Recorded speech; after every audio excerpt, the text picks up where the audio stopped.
Gentleman from New York. Thank you, Mr. Chairman. Secretary Noem, we have seen a consistent pattern of lies and deceit from the Department of Homeland Security under your leadership. I'm not just talking about the false claims that you and others at DHS have spread in attempting to smear Alex Preddy, Renee Good, and other victims of ICE's deadly tactics, all of which are well known. I'm talking about the dishonesty and deception that has become commonplace throughout your agency. One of the most brazen incidents occurred last week at Columbia University, where 5 DHS agents conned their way into a university-owned apartment building at 6 a.m. They were pretending to be police officers searching for a missing child, but this was nothing more than a ruse to gain access to the apartment of a student originally from Azerbaijan, Eli Agayeva, a senior studying neuroscience and politics. A public security officer on the scene asked for a warrant, but none was produced, and they proceeded to arrest Eli. It is black-letter law that a government agent cannot lie about searching for a missing child to gain entry to a residence. It's literally the example they give in the criminal procedure textbook. But your agents deliberately misrepresented themselves to gain access to Eli's apartment. Fortunately, hours after Eli was taken into custody, following a public outcry and a meeting with Mayor Mamdani, President Trump intervened and secured her release.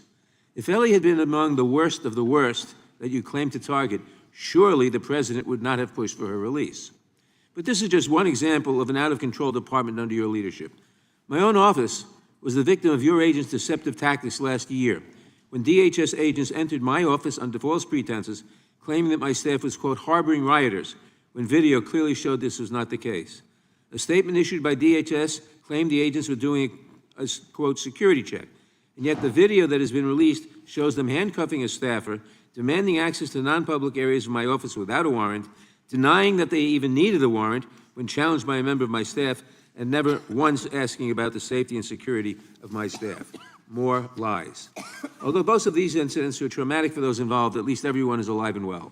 Unfortunately, the same cannot be said for Nural Amin Sha Alam, an elderly, nearly blind refugee from Burma living in Buffalo.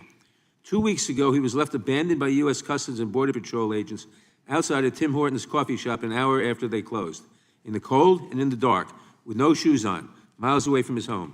5 days later, he was found dead.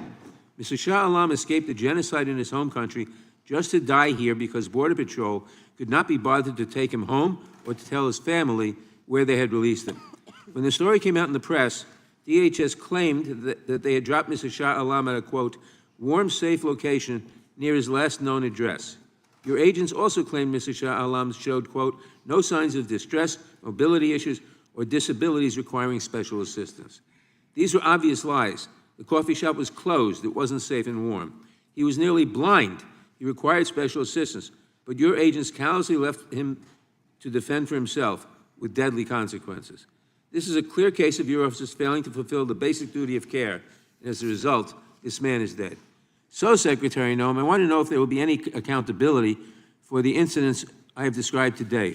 Will the agents who lied at Columbia face discipline, or the officers who forced their way into my office? What about the officers in Buffalo who abandoned a barefoot blind refugee in the middle of a freezing night miles away from his home? Will any of them face accountability?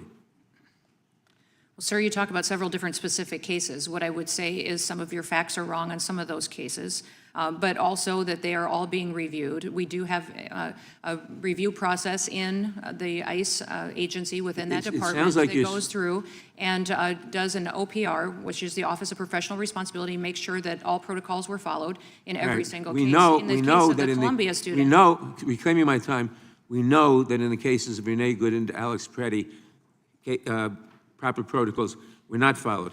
Now, Erie County is currently mounting an investigation. Will you, at the very least, commit today that DHS will cooperate with the investigation by local authorities in New York of Mr. Shah Alam's death? Yes or no? Which case are you talking about, sir? Shah Alam, the one who was released. We will certainly look at that, but I want you to know that the investigations... Will you cooperate with the local authorities? Yes or no? I don't conduct the investigations that are outside of within the umbrella of ICE and CBC. I'll take that as a no. The FBI leads I'll these take that as a no. investigations. Unfortunately, that has become a pattern we've come to expect in this administration. Secretary Noem, your agents are running amok, and you're doing nothing to hold them accountable. Everything that we are seeing, the lies, Chairman, regular order. The cruelty, that is all happening on your watch and in your name. You should be ashamed. I yield back. Gentleman yields back. Gentleman from California, Mr. McClintock, Chairman of the Subcommittee on Immigration, is recognized for 5 minutes. The exchange between Congressman Jerry Nadler and Secretary Kristi Noem exposes a troubling and systemic pattern within the Department of Homeland Security. Nadler methodically lays out multiple instances where DHS agents allegedly misrepresented themselves, bypassed basic legal protections, and even endangered human lives. These incidents aren't isolated. They reveal how federal authority can be misused, sometimes with irreversible consequences for vulnerable communities.